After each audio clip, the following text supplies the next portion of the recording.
Hey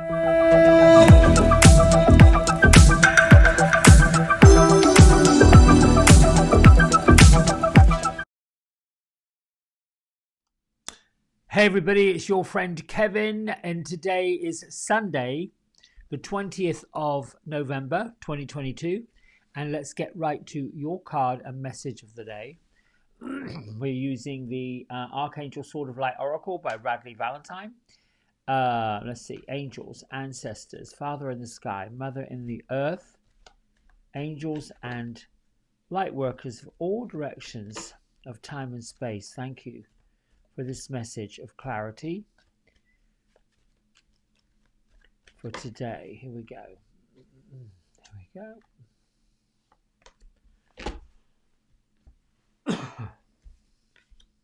What is this?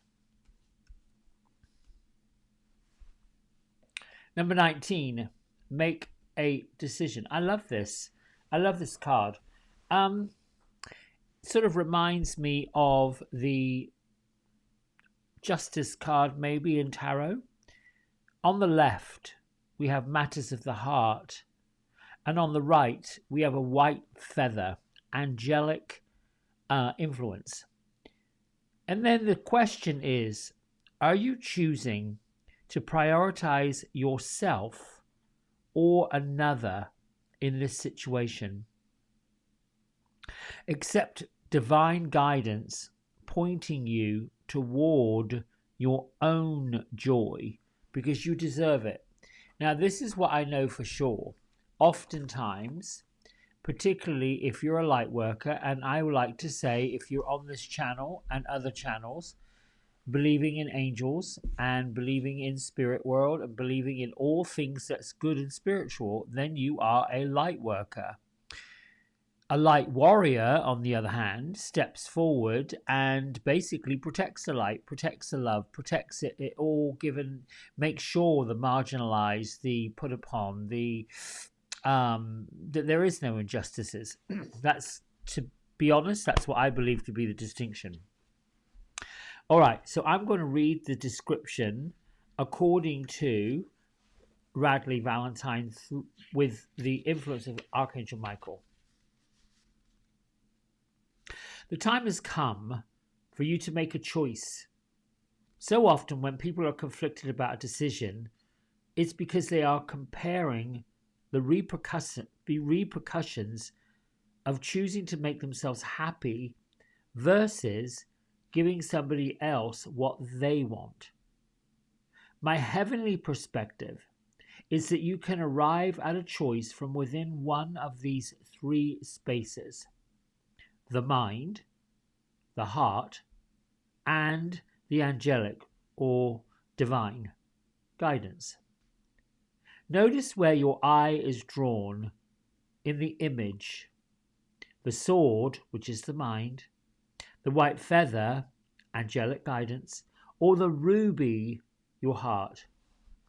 This may provide you with the guidance as to which aspect of your human existence might be especially helpful at this time.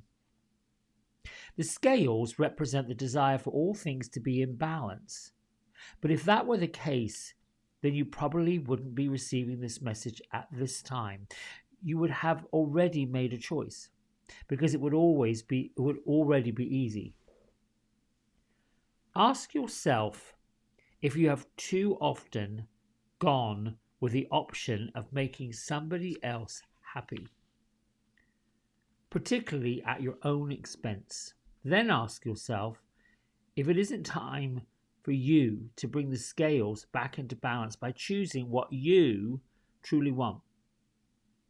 I will support you in whatever you choose.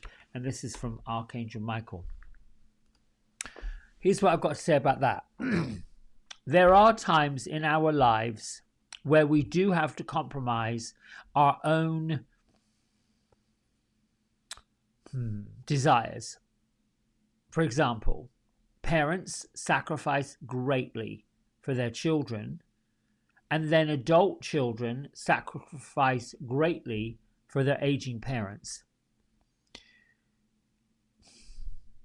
Are you obligated to sacrifice things for your children? No. What you can do is to teach your children that there is balance and there is compromise in everything that we do. What I know for sure, remembering my own childhood and watching others raise their children, is that when there's a conversation that happens, mum or dad needs to spend time on our own for a little bit so that we can be better for you, whatever that means.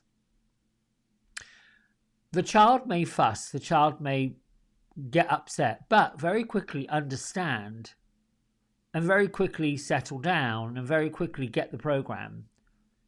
When it comes to our adult parents, if this was a missing link when they were younger and they have not yet understood that your job is not necessarily to be their caregiver, but you find yourself in a position where that's what you should be doing, then it's a little more challenging.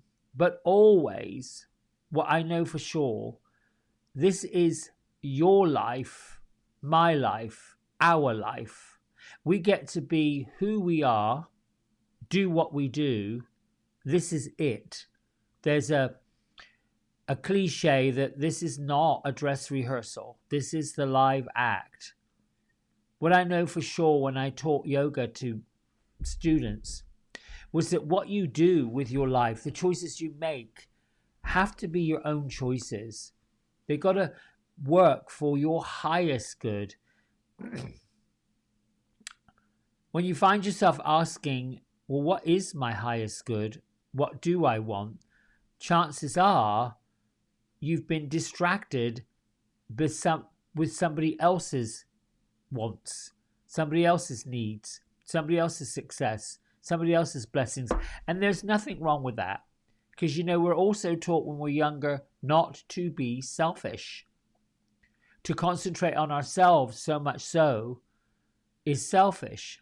Yeah, no. Selfish is basically hoarding everything you can possibly get and stopping others having it. That's selfish. Selfish is knowing that you've got abundance. Selflessness is knowing that you have an abundance. You got extra. Here's what I have left over. Here's a bit more that you can have because I've got it. That is selflessness. In order to get to selflessness, you have to be making choices that fill yourself up first. That's joy. I feel like I'm waffling on about that. Make a decision. I often vacillate. Is this right? Is this wrong? When I can't make a decision, it's usually an indication that you don't need to make one. There's something better around the corner, up the street, down the road. And that's always happened. Always, always, always. When I've done this and gone back and forth and not known what to do, it never leads anywhere that's for my highest good. When I sit still, sit back, or put space, that's a better word to say, 24 hours. I love the 24-hour rule. Set a timer or at least put a date down 24 hours from now and come back and decide if I'm still vacillating.